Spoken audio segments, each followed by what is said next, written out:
The time it happened. A scorching summer afternoon, heat waves rising off the pavement, the rhythmic pounding of running shoes against concrete echoing down a quiet suburban street. A lone jogger cut through the neighborhood, his powerful strides effortless, his body moving like a well-oiled machine. It was supposed to be a normal run until a patrol car rolled up behind him, red and blue lights flashing. It all started when Officer Mitchell, a veteran cop with a reputation for targeting minorities, spotted the jogger from a distance. Something about him, his confidence, the ease in his movements, rubbed him the wrong way. He smirked as he flipped on his siren. "Let's see what we got here." The jogger slowed, sweat glistening on his dark skin, his breathing steady despite the heat. He turned toward the cop car, his brow furrowed. "Is there a problem, officer?" Mitchell stepped out, adjusting his belt, already sizing him up. "Yeah, there's a problem. You match the description of a suspect." The jogger's face remained unreadable. "What suspect?" Mitchell shrugged. "Black male, athletic building, running." His smirk widened as he saw the flicker of irritation in the jogger's eyes. "That sound familiar?" The jogger's jaw tightened. "I'm coming from the track." Mitchell scoffed. "Oh yeah? You run track? You mean running from something?" He let out a low chuckle, circling the jogger like a predator. "You got ID?" The jogger patted his shorts. "No pockets." "Didn't bring one, just out for a run." Mitchell folded his arms. "That so?" He stepped closer, voice turning mocking. "See, here's the thing. Guys like you always got an excuse. Always think you can do whatever you want. Run around nice neighborhoods, acting like you belong." A few onlookers peeked out from their windows, some stepping onto their porches. The tension in the air thickened. Mitchell smirked. "Step up to the car, hands on the hood." The jogger remained still. "For what?" "Obstruction," Mitchell said, voice dripping with amusement. "Unless you're telling me you're somebody important?" The jogger let out a slow breath. "I am." Mitchell let out a sharp laugh. "Yeah? And I'm the mayor." He grabbed the radio on his shoulder. "We got a runner playing dumb over here." But then everything changed. A sleek black SUV screeched to a stop a few feet away. The door flung open, and out stepped a sharply dressed man in sunglasses.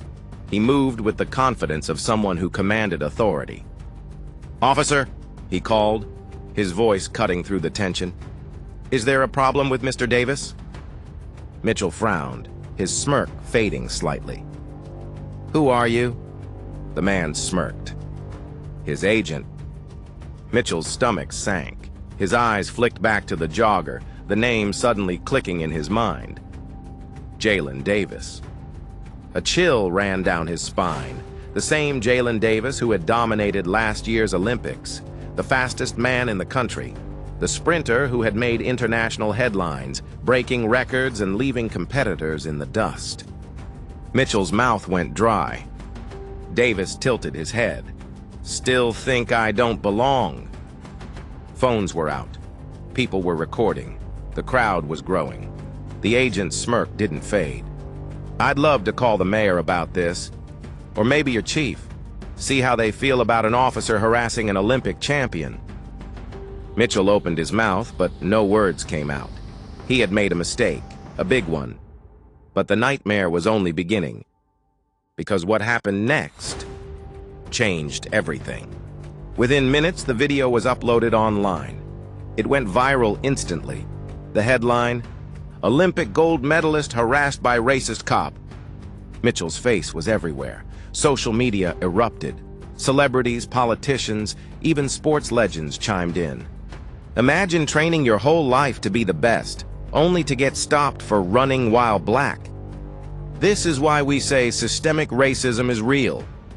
Mitchell should be fired immediately. At the police station, Chief Holloway watched the video, his expression grim. The mayor was already on the phone, furious.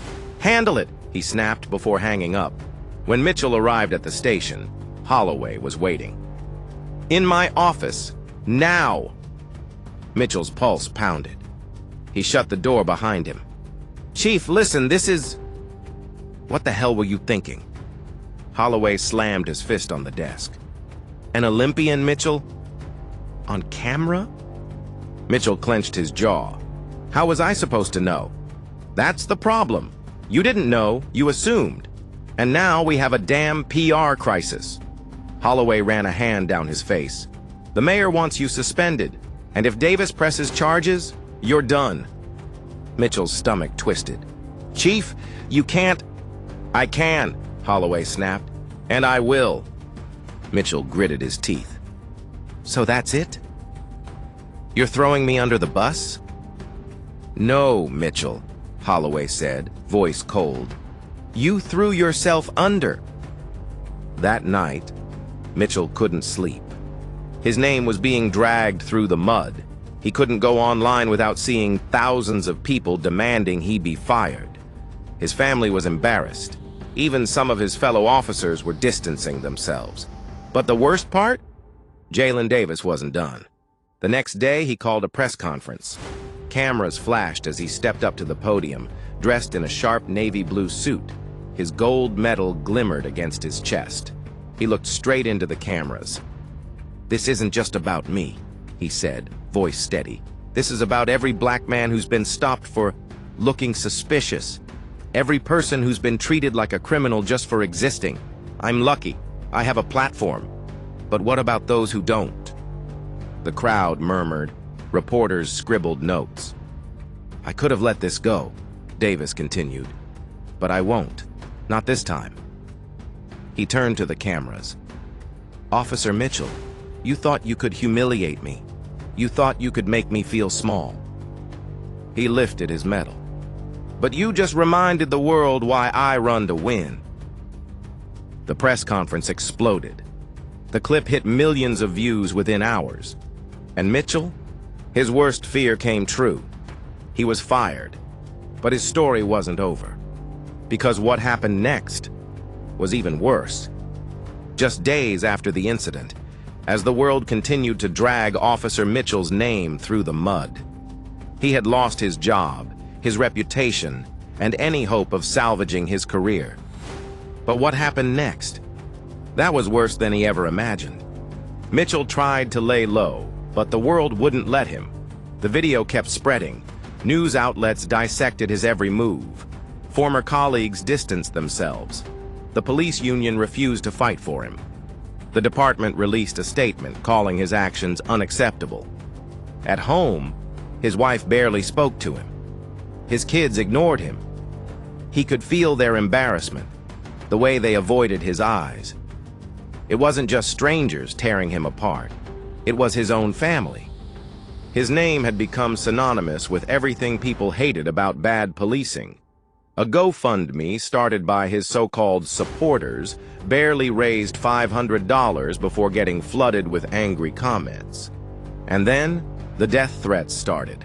Anonymous messages, social media posts, letters in the mail. "You don't deserve to breathe. We know where you live." He barely slept. His phone wouldn't stop buzzing. News crews camped outside his house, cameras ready for any sign of regret, anger, or desperation. But the final blow? Jalen Davis wasn't done. Mitchell sat at his kitchen table, gripping his coffee mug like it was his last lifeline. Then the letter came, delivered by hand. Legal documents. Jalen Davis was suing him.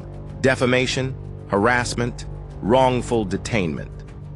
Mitchell's hands shook as he skimmed the paperwork. Davis was going for everything.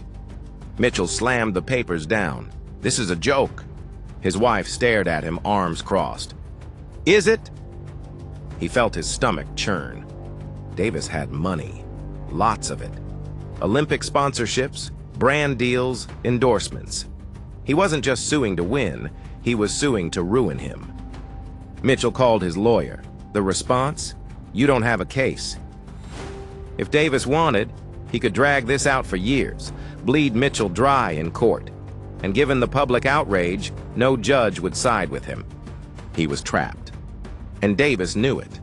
The lawsuit wasn't just about money. It was public humiliation. Every court appearance was a media circus. Protesters outside the courthouse. Cameras in his face. People shouting, "Racist pig!" Signs with his face crossed out. Inside, Davis sat calm, dressed in a tailored suit, his gold medal peeking from under his collar. He didn't need to say anything. The moment his name was called, the courtroom leaned toward him. The trial dragged on, each day more unbearable than the last.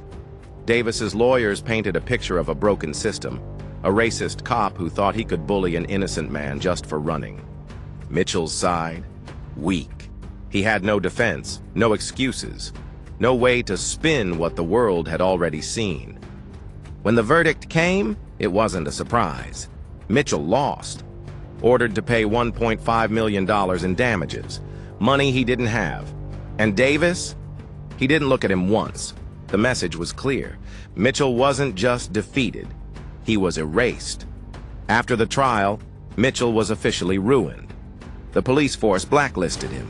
No department would touch him. Even security jobs turned him down. He was too toxic. His house? Gone. He couldn't keep up with payments. His wife? Left. Took the kids, the car, everything.